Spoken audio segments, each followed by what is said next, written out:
শুরু হয়ে গেল বিয়ের মরশুম। তাই আজকের মিনি ব্লগের ক্যামেরাম্যান হলো বনি। সৌমিকের আসতে একটু লেট হবে, তাই আমরা সবাই আগে চলে আসলাম বিয়ে বাড়িতে। প্রথমে গিয়েই চারিদিকে ডেকোরেশনটা একটু ঘুরে দেখলাম, খুব সুন্দর সাজিয়েছে। এখন তোমাদের সাথে আলাপ করাই কনের নাম প্রিয়াঙ্কা। ছোটবেলা থেকে একসাথে খেলাধুলা করে বড় হয়েছি আমরা। সম্পর্কে আমার এক মামার মেয়ে হয়। আলাপ পর্ব সেরে চলে এলাম স্টার্টারে। শুরু করলাম জিলিপি দিয়ে, শুরুতেই সেরে ফেললাম মিষ্টি মুখ। শুনতে পেলাম বর এসছে, তাই চলে গেলাম দেখতে। বরের নাম হলো সুরজিৎ মিত্র। বরকে দেখেই চলে এলাম বাকি স্টার্টার খেতে।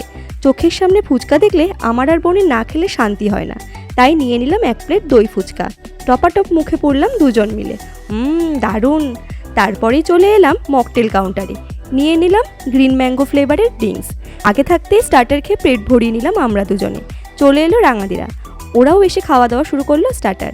বিয়ে বাড়িতে এসে নানান জিনিস খাওয়া, আড্ডা দেওয়া কার না ভালো লাগে।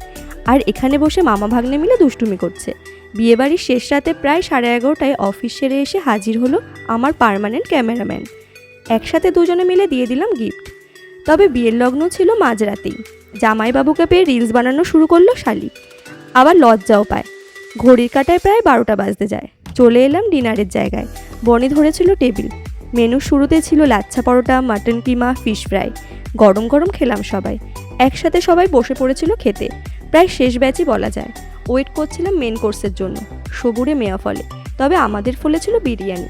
মেন কোর্সের মাটন বিরিয়ানিটা স্বাদে গন্ধে অতুলনীয় ছিল, আর মাটনের পিসগুলোও ছিল ইয়া বড় বড়। খাওয়া দাওয়ার শেষে নিয়ে নিলাম 2টো করে কর্নেটো। চলে এলাম বিয়েবাড়ির শেষ পর্বে। মুখসিদ্ধির পান ছিল স্টলে। পান মুখে নিয়ে সবাই দিলাম বাড়ির পথে হাঁটা। দেখা হচ্ছে নতুন একটা ব্লগে। আজকের মতো টাটা।